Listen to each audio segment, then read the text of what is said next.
All right, let's jump straight into it. We wanted to talk about crime statistics, especially over 2025. A lot of good numbers that you guys have been reporting, of course. Overall violent crime is down year over year, but homicides did increase from 24 to 25. How do you explain the contrast, and what specific strategies are being used to address deadly violence in particular?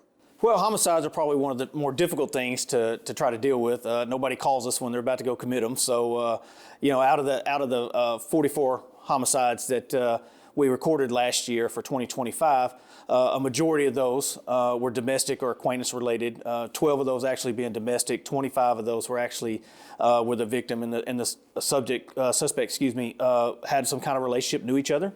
So, and then 5 of those were unknown relationships at the time, and then obviously we had 2 officer-involved shootings that account into those numbers as well. So, really hard to predict when they're going to do it, but one thing we always stress is, trying to utilize our victim services. Anytime we do have domestic-related incidents, we try to reinforce that to try to keep those incidents from falling into homicides. But like I said, it's just one of those things, it's one of those hard crimes that it's hard to prevent. You do everything you can, but if somebody decides to take up a gun and go shoot somebody or whatever other act, or it's just hard to beat that. So we stress conflict resolution in our communities, work very closely with the mayor and in his group over there to push the holistic approach, embrace conflict resolution, try not to get yourself in those situations where, violence, extreme violence is the outcome. So, can you point to anything maybe that saw that contrast between the 2 years over the 5-year difference? No, and it's hard to predict because you just never, we started the year out last year with an unfortunate series of homicides that really gave me heartache and heartburn at the beginning of the year, because you're like, oh Lord, it's starting out bad. But then it tapered off, and then we were sporadic and the way things go. I think for us, it just, homicides are very fluid, and it's hard to predict. You kind of keep your pulse monitoring what's going on, but again, you just never know when they're going to pop up. So that's the bad part about that number and those type of incidents, because you just can't never predict when it's going to happen. Several categories: robbery, aggravated assault, property crime declined. Yeah. What do you attribute to those decreases? Is it staffing changes, policing strategies, technology, community involvement? Yeah, I think for us, it's just a matter of how we're a data-driven agency, and what that means is we utilize a lot of data and real-time information that comes in through our real-time crime center or with my crime analysis unit that's really showing us what trends and things are going on, and then we utilize that to effectively position our resources to go in and challenge it. So we take that approach to, there's, tactical enforcement operations that we will do to really in those high impact areas that we'll try to address.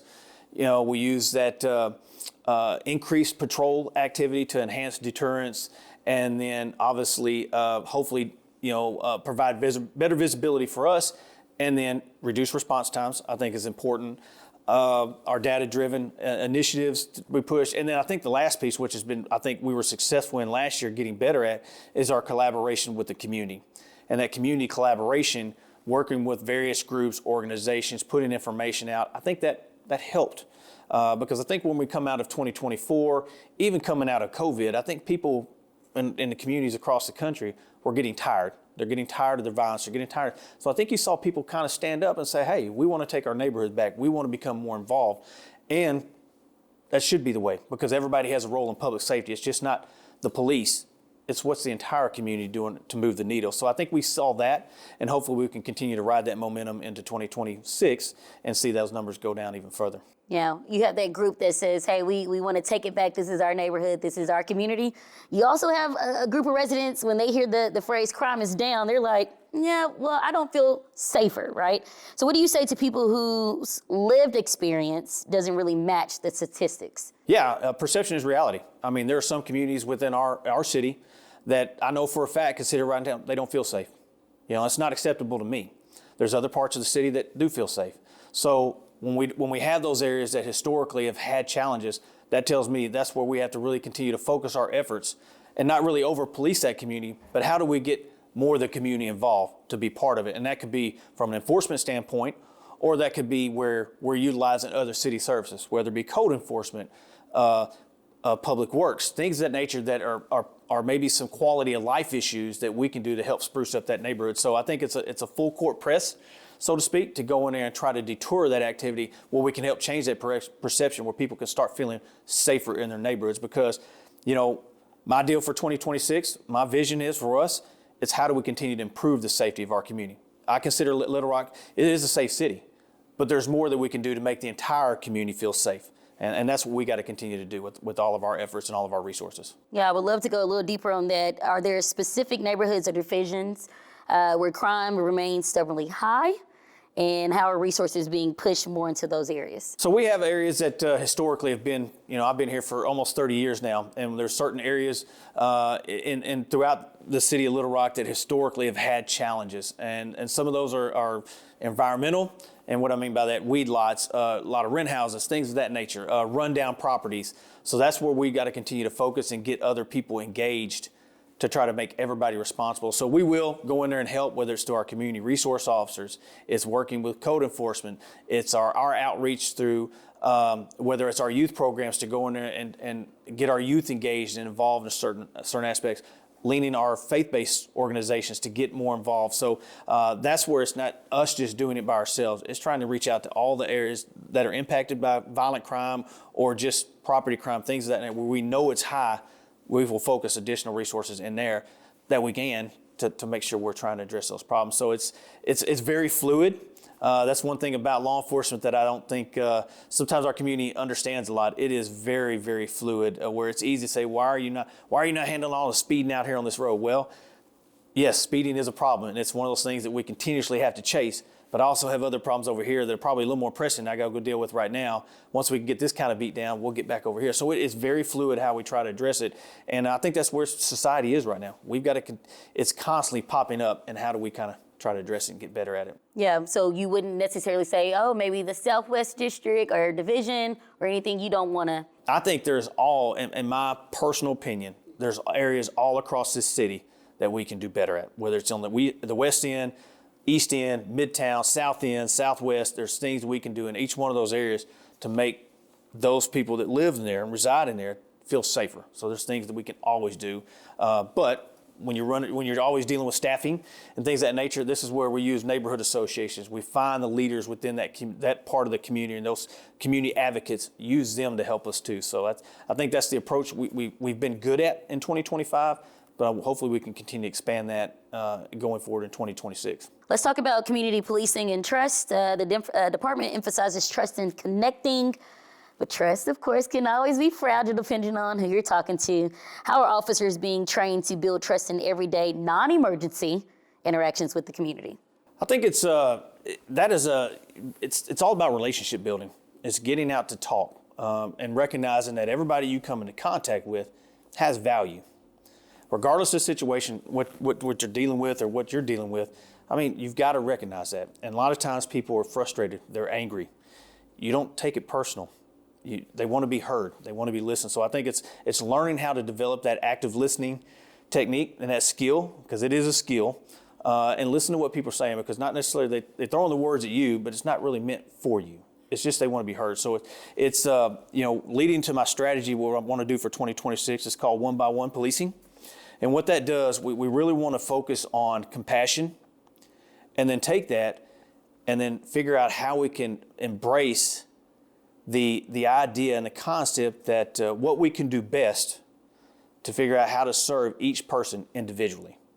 So give it that every interaction we have, put an individual spin, make them feel like we're dealing with you, where you walk away, even though if that individual doesn't really like what we had to say, man, we treated you with respect, dignity, and we heard you out, and we're going to continue to work with you and try to solve those problems. So I think that's where we got to continue to enforce that through our training. I think our training division does a wonderful job. We've actually just increased our academy from 24 weeks to 26 weeks to do just that. Putting more stuff that we can do to help make sure our officers are good on their de-escalation, make sure they're doing their critical thinking, all their judgment skills, and be able to properly engage the community, because that's the key. And my philosophy when I became the chief, what's your vision, what's your mission? Well, we already have one. But for me, it was all about CPR. In that acronym, we know CPR brings life back into things. So for me, it was all about improving our communication skills internally and externally.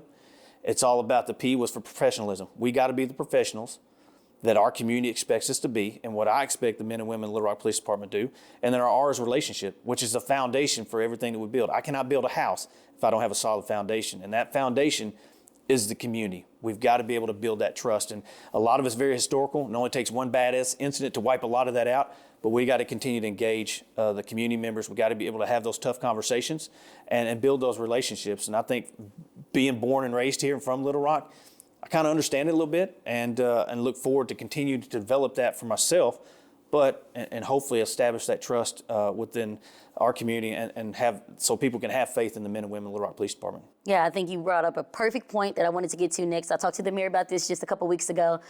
You truly understand what it means to work in a place that raised you, in a sense, right? We have this bonus in place where we're saying, hey, if you come in from the outside, in a sense, I don't want to say outside, but if you come in from a different city, you move in, we'll give you some extra dollars there. Talk about the balance of that. I want to present that same question to you, bringing officers in and they don't have the same investment because maybe this is not the city that they were also raised in. I think it's been a long argument since I've been here and heard both sides of it. I think those who make the argument, well, people that are here, like myself, who's born and raised, are more invested in it. But my other side of that is for the men and women that live outside the city limits to come here, they choose to work here. There's so many other agencies around the state that are optional for them, but they choose to come to the Little Rock Police Department. And I think that speaks volumes for people who choose to come here. It doesn't mean they're equally invested. They're not invested in our community because they are. They get up every day, they come here, they work overtime, they do whatever we need them to do, and they show up. And I'm very proud of those men and women who do that because just locally in Central Arkansas, it's about 15 different agencies in this community that people could go work for, but they choose to come here. And I'm proud of that. I don't think you'll ever get to a point to where we say, we want everybody to live here. We live in a different world now. I think it's very different. People have a lot of options to go. And I think that's the one selling point to get people to come here. Look, you can live in other communities and still come here and work. And we have great men and women that live outside the city limits that do wonderful work every day in our community. And we're blessed to have them, to be honest with you. Yeah, I mean, I can kind of argue. I at least want to push back on that and say, well, yeah, I would want to come live and work in Little Rock because my check could be a little higher. And so I guess the question is, outside of their normal work hours, are there any other programs that you guys have in place where you're having your officers, when they're off the clock, even come in and do that community policing and community building? Yeah, we have a lot of officers that live outside the city that come in and volunteer with our youth programs. They get involved in other programs outside of here, whether it's volunteering with the Law Enforcement Tow Truck Run, benefiting Special Olympics. So we have a lot of officers do a lot of different things. There's some out here that get engaged a lot that choose not to be vocal about what they do, whether it's they're engaged through youth programs at their local churches. We have officers that live outside the community. They go to church here in Little Rock. They come in and they get engaged to their church. So I think there's a lot of people that are engaged in different ways.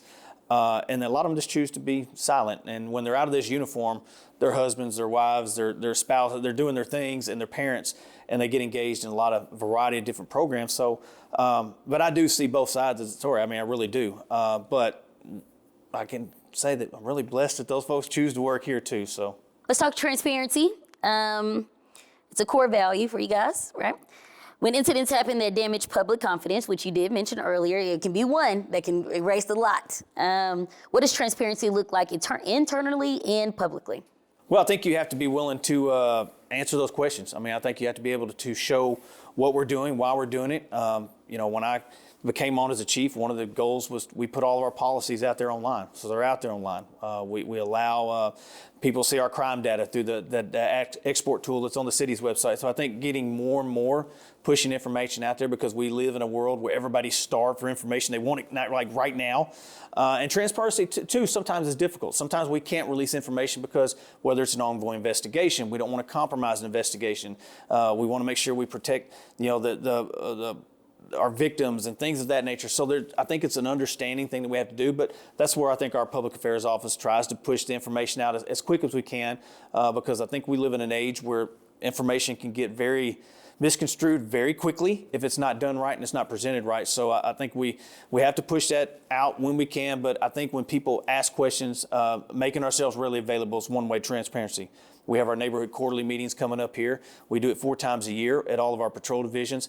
That's an opportunity for people who reside within that patrol division to come in and ask questions, see what's going on. We will show you what's there. We encourage people to do ride-alongs. We encourage people to get engaged to our Citizens Police Academy where you can learn what the police department's doing. So I think we got to continue to build on that and improve. I mean, transparency, who knows what the next generation of transparency is going to look like. So I think we continue to evolve with society and listen to what our community is asking for and be able to explain what we're doing, why we're doing it. And if we can't do it right now, here's why we can't do it. So, and you got to have those tough conversations. As the city invests more in surveillance equipment, I know we had some drones. I know it was a big thing about the shot spotter. Also, we have the license plate readers. Where do we kind of draw the line on surveillance? That's a big pushback from the community. And should there be a line, according to you? Well, I'd caution the use of term surveillance because we're not really surveilling. But I think we utilize technology to help supplement, like staffing, for example. Our real-time crime center allows data to be provided in a real-time situation to our officers in the field, because an officer that receives information in a more timely fashion, real-time, you're going to get a better response. And when you're running vacancies, technology has really helped us out. I mean, drones, there's laws out there that dictate how we're supposed to do what we're doing, and we're constantly monitoring what we're doing. We have policies that I think 6 or 7 policies currently that we have that are related to technology. We have an AI policy, a drone policy, real-time crime center policy. All those things are in place to make sure we are doing right. And then as the laws change, we will continue to do that. And we put things out transparently. We're sharing with the public. Technology, it's the world we live in. It's not going away. It's going to continue to evolve very, very rapidly. And for us to continue to stay up on it, because agencies that are not embracing the use of technology and the innovation that's out there, you're going to be left behind. I mean, you will. And because our criminals out here that are actually doing crimes, they're using technology as well. And they're getting smarter and smarter how they're doing stuff. So I think we have to continue to evolve and just answer those and make sure we're educating the public, because that's a big piece too, is that we've got to do a good job of educating the public. Not everything you read online or you see on social media is actually true. So if you want to have those conversations, that's where I say engage, show up to the meetings, have the conversations with us, schedule a meeting. We'll be happy to sit down and talk and explain what's going on. So technology is not going away, it's here, and we're utilizing it to make us become more efficient and effective in our operations. And I'm glad that Mayor Scott and the board has been able to continue to bless us with funding for our technology, because it really has helped us become a better police department. Yeah, I know we're coming up to the final 2 questions for you.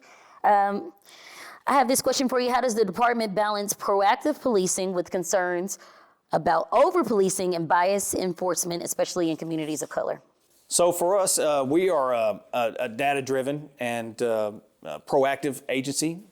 We go where the data tells us to go. We know if there's an area that's experiencing particularly a significant number of car break-ins, we will flood that area with cars just to make sure what we can do to stop any activity from occurring. Over-policing, I'm fully aware of the concepts of what neighborhoods feel and how they feel. So that's important for us to be able to explain that, what we're doing, why we're doing it. And that goes back to just the education piece, to make sure the community is informed. Now, I can't tell every community that, hey, we're going into your neighborhood today.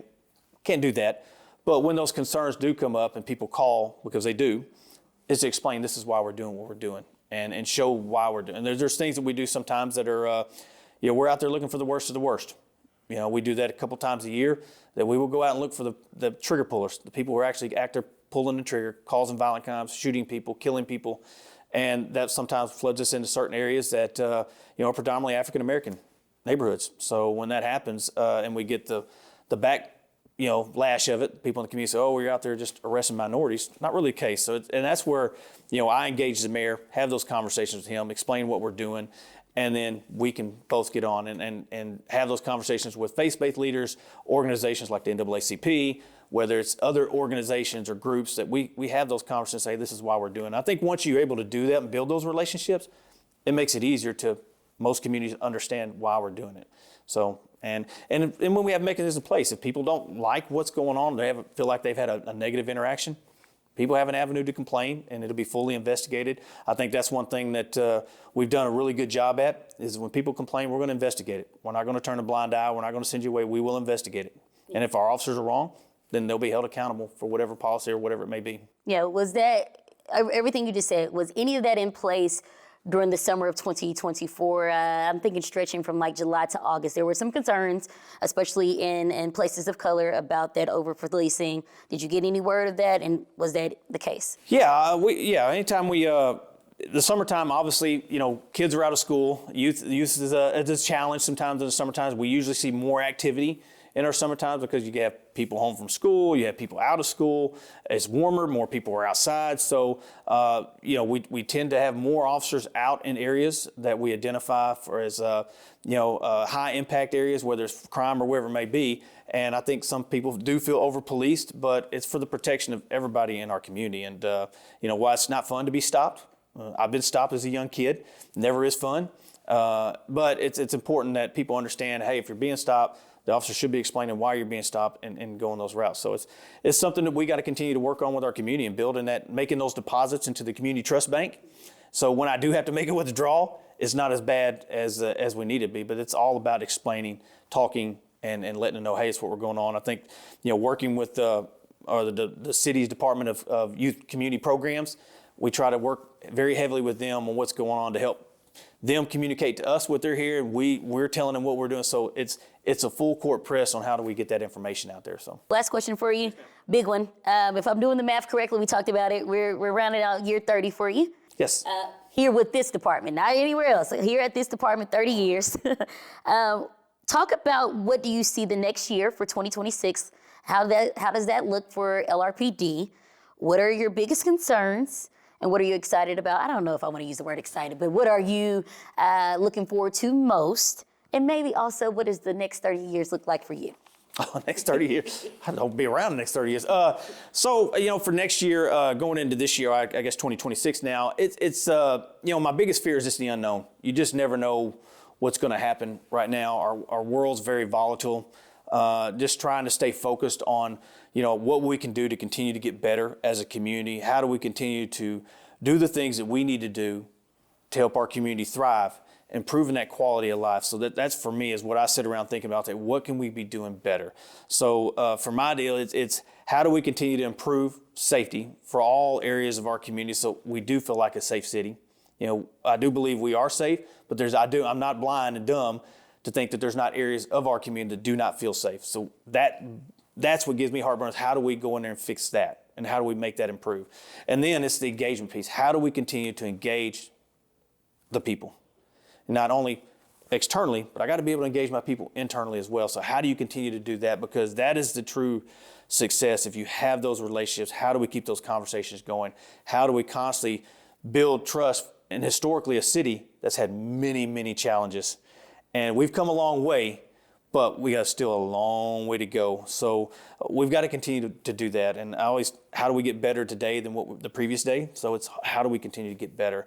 For me, also recruiting, try to get our numbers up where we need to be, where I feel like we need to be, which is a challenge in itself because not a lot of people want to do this job anymore. And that's a whole nother topic. But, and as far as for me, I'm very blessed and that I have an opportunity to lead this organization, born and raised in Little Rock. The LRPD has been good to me for 30 years, and I'm very blessed that Mayor Scott had the faith in me to be the chief, and it's what I can do to continue to give back. I love serving the community.